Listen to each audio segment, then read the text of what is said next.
এখনও অনেকেই বিশেষ সুবিধার হিসাব ঠিকভাবে মিলাতে পারছেন না। আগের দেওয়া ৫% বিশেষ প্রণোদনা এবং বর্তমানে ঘোষিত ১০% থেকে ১৫% বিশেষ সুবিধার পার্থক্য অনেকেই বুঝতে পারছেন না। এর ফলে প্রকৃতপক্ষে বেতন বা সুবিধা আসলে কত বাড়ছে সেটা স্পষ্ট নয় অনেকের কাছেই। তবে আপনি যদি আমার এই ভিডিওটি শুরু থেকে শেষ পর্যন্ত মনোযোগ দিয়ে দেখেন এবং কোথাও না কাটেন, তাহলে সব বিভ্রান্তি দূর হয়ে যাবে। আপনি নিজেই সহজভাবে নিজের হিসাব বের করতে পারবেন, আর কারো সাহায্যের প্রয়োজন হবে না। যদি পুরো ভিডিওটি দেখেও বুঝতে না পারেন, তাহলে কমেন্টে আপনার বর্তমান গ্রেড এবং ১ জুলাই ২০২৫ তারিখে আপনার বেসিক কত হবে তা জানিয়ে দিন। সেক্ষেত্রে আপনার প্রকৃত বিশেষ সুবিধা নির্ধারণ করে দেওয়া হবে। বিশেষ সুবিধা হিসাব করতে সর্বপ্রথম মনে রাখতে হবে যে ১ জুলাই ২০২৩ তারিখ থেকে কার্যকর হওয়া ৫% প্রণোদনা ভাতা সম্পর্কিত পরিপত্রটি ১ জুলাই ২০২৫ থেকে বাতিল হয়ে যাচ্ছে।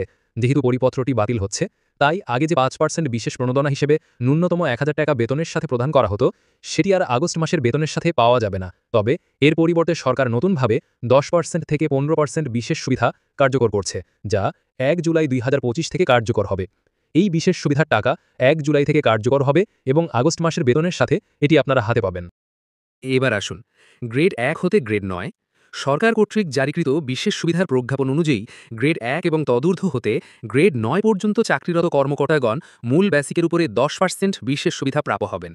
উদাহরণস্বরূপ বলা যায়, ধরুন একজন নবম গ্রেডের কর্মকর্তা যার মূল বেসিক বর্তমানে ২২,০০০ টাকা, আসছে ১ জুলাইয়ে ৫% ইনক্রিমেন্ট পেয়ে তার বেসিক হবে ২৩,১০০ টাকা এবং সে ১ জুলাইয়ে মোট বেতনের সাথে বিশেষ সুবিধা হিসেবে পাবেন ২৩,১০০ গুণ ১০% সমান ২৩১০ টাকা। একইভাবে একজন ষষ্ঠ গ্রেডের কর্মকর্তা যার মূল বেসিক বর্তমানে ৬,৭১০ টাকা, সে এখন বেতন স্কেলের শেষ ধাপে অবস্থান করছে এবং ১ জুলাইয়ে সে ৫% ইনক্রিমেন্ট পাবে না, কারণ সে সিলিং সীমায় অবস্থান করছে।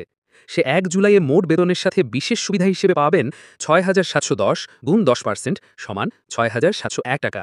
আর এই বিশেষ সুবিধা মহার্ঘ ভাতার মতো মূল বেসিকের সাথে যুক্ত হবে না, তাই বাড়ি ভাড়া বৃদ্ধির কোনো প্রশ্নই আসে না। এই বিশেষ সুবিধা শুধুমাত্র মোট বেতনের সাথে যুক্ত হবে। এবার আসুন, গ্রেড ১০ হতে গ্রেড ২০ এর অন্তর্ভুক্ত চাকুরিরত কর্মচারীগণ মূল বেসিকের উপরে ১৫% হারে বিশেষ সুবিধা প্রাপ্য হবেন এবং সর্বনিম্ন বিশেষ সুবিধার পরিমাণ হবে ১৫০০ টাকা। উদাহরণস্বরূপ বলা যায়, ধরুন একজন ২০তম গ্রেডের কর্মচারী যার মূল বেসিক বর্তমানে ৮,২৫০ টাকা, আসছে ১ জুলাইয়ে ৫% ইনক্রিমেন্ট পেয়ে তার বেসিক হবে ৮,৬৭০ টাকা এবং ১ জুলাইয়ে বিশেষ সুবিধা হিসাবে তার আসে ৮,৬৭০ গুণ ১৫% সমান ১৩০০.৫০ টাকা। যেহেতু তার বিশেষ সুবিধার পরিমাণ ১৫০০ টাকার নিচে অবস্থান করছে, সেহেতু সে ১ জুলাইয়ে মোট বেতনের সাথে বিশেষ সুবিধা হিসেবে পাবেন ১৫০০ টাকা। অর্থাৎ যে সকল কর্মচারীর মূল বেসিকের ১৫% ১৫০০ টাকার নিচে, তারা সর্বনিম্ন বিশেষ সুবিধা হিসেবে পাবেন ১৫০০ টাকা। একইভাবে একজন ১১ গ্রেডের কর্মচারী যার মূল বেসিক বর্তমানে ৩০,২৩০ টাকা, সে এখন বেতন স্কেলের শেষ ধাপে অবস্থান করছে এবং ১ জুলাইয়ে সে ৫% ইনক্রিমেন্ট পাবে না, কারণ সে সিলিং সীমায় অবস্থান করছে। সে ১ জুলাইয়ে মোট বেতনের সাথে বিশেষ সুবিধা হিসেবে পাবেন ৩০,২৩০ গুণ ১৫% সমান ৪,৫34.৫০ টাকা। আর এই বিশেষ সুবিধা মহার্ঘ ভাতার মতো মূল বেসিকের সাথে যুক্ত হবে না, তাই বাড়ি ভাড়া বৃদ্ধির কোনো প্রশ্নই আসে না। এই বিশেষ সুবিধা শুধুমাত্র মোট বেতনের সাথে যুক্ত হবে। এবার আসুন সারসংক্ষেপ। আগের ৫% প্রণোদনা বাতিল, নতুন করে বিশেষ সুবিধা চালু।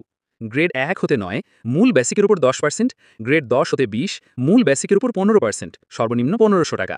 বেসিকের সঙ্গে যোগ না হলেও মোট বেতনের সঙ্গে যোগ হবে। বাড়ি ভাড়ায় কোনো প্রভাব পড়বে না।